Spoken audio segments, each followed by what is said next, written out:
When floods submerged the St. Louis region back in 1993, we were told it was a once-in-a-lifetime event. Well, one man who has studied the Missouri River for more than 4 decades says an even bigger flood disaster could be looming. The reason took 5 on Your Side investigates up the Missouri River, all the way to Montana. Glasgow, Montana, population 3,300, is best known for 2 things: peace and quiet. But not far away, holding back one of the biggest reservoirs in the world and sitting on the Missouri River, is the Fort Peck Dam.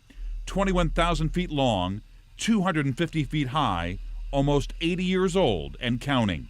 I believe it's the most hazardous dam in North America. This doesn't look like that. It looks like sort of a long hill. Dr. Bernard Shanks is a former land and wildlife advisor to the governors of California and Arizona, and has been studying the dams on the Missouri River for more than 4 decades. And he says the problem starts with how Fort Peck Dam was built, which the Army Corps of Engineers describes this way. The dam itself was constructed out of hydraulic fill, which is basically a slurry of mud and water pumped from both downstream and upstream of the dam location. It's not a safe methodology to build dams. Because, Schenk says, it makes them more likely to collapse suddenly and catastrophically. In fact, it's something that happened during the dam's construction in 1938. 135 men were caught in it, 8 of them died. And 6 were never found, their bodies lost in the walls of the dam, where they remain today. And it was a dramatic illustration of a fundamental weakness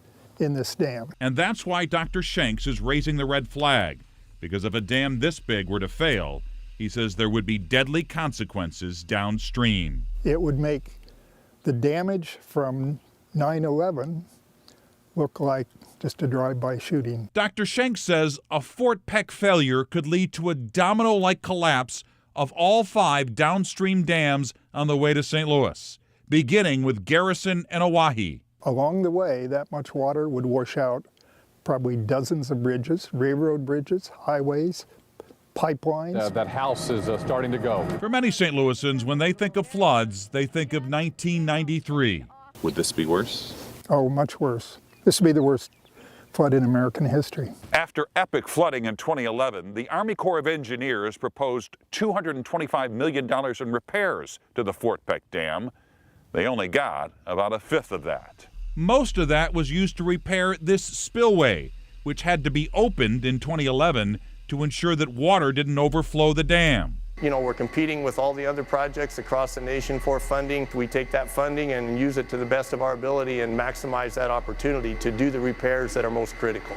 But the Corps tells 5 on Your Side the flood event of 2011 gave them even more confidence in the Missouri River Dam system. And the thing that struck us is that they operated as designed.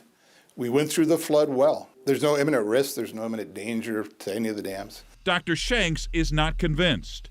Besides the dam's aging infrastructure, he says how it was built makes it more likely to collapse from seismic tremors or an earthquake, perhaps caused by the oil and gas fracking activity happening just 2 hours away. That's why he says we must be vigilant.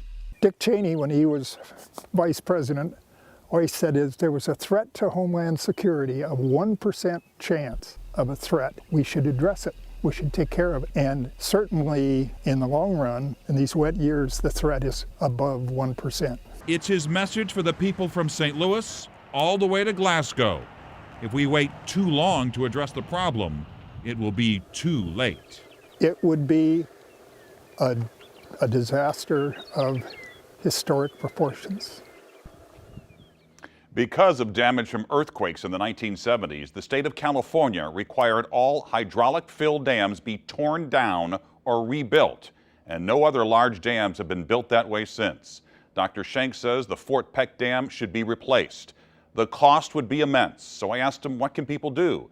He said he knows it sounds trite, but contact your congressman.